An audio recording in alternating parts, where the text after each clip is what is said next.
As we enter the All-Star break weekend, I can't help but think about the past and think about two particular players who are still active in the NBA, but their careers are obviously winding down.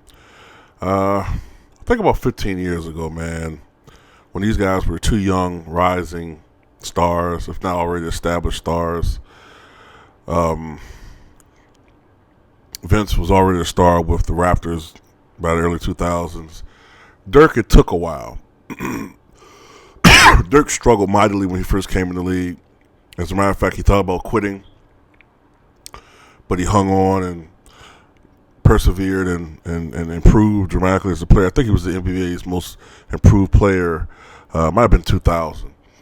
And I think he came over. I think he was drafted by Milwaukee, and I think he was traded to Dallas that Robert Tractor Trailer trade, one of the most lopsided trades, in hindsight in history. Rest in peace, Robert Tractor Trailer, by the way, passed away in 2011 of a heart attack, only 34 years old. But Dirk became one of the, I think, really, to be honest with you, Dirk surpassed Vince Carter, I think, in my opinion. He surpassed Vince Carter. You wouldn't have saw that 15, 16 years ago. But Vince is still, in my opinion, a top 75 or so all-time player, and he will be in the Hall of Fame.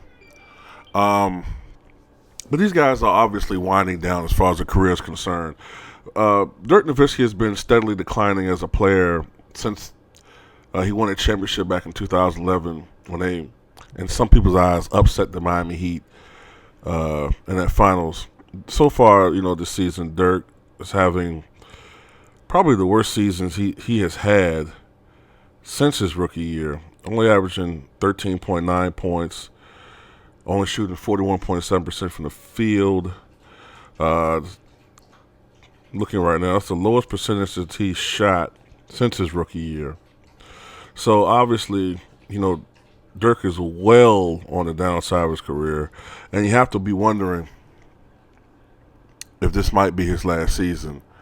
And Vince Carter, of course, has been relegated to a secondary position, more or less, with the Memphis Grizzlies. No longer a star. Vince is not shooting the basketball particularly well. But at this point in his career, Vince is primarily a spot-up three-point shooter. He's averaging 8 points per game, only shooting 39% from the floor.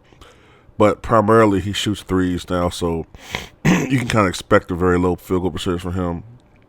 Still shooting a pretty decent clip from downtown.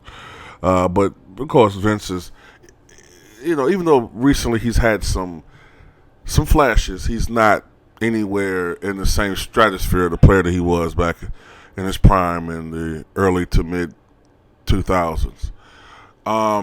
So you have to wonder, if y'all hear anything in the background, that's some family members like tripping off a movie.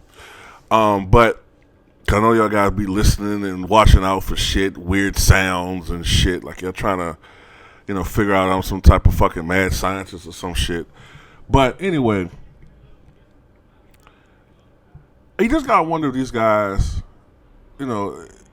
I just have a feeling that at least one of these guys is going to call it quits this year.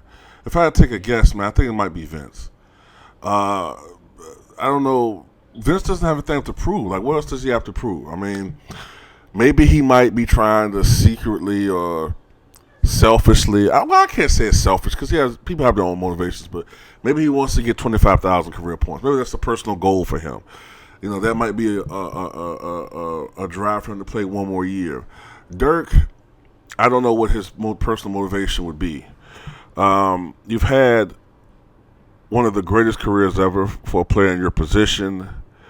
I think at this stage of his career, Dirk is a top 5, at least, all-time power forward. I just don't know what he could be playing for. He's going to pass 30,000 career points very soon, probably within the next 6 games or so, if my math is correct. So there's nothing left for these guys to prove. They're all-time greats. So tell me what you guys think, man. Do you think that this might be it for both these guys, or you think that they might play another couple of seasons or so?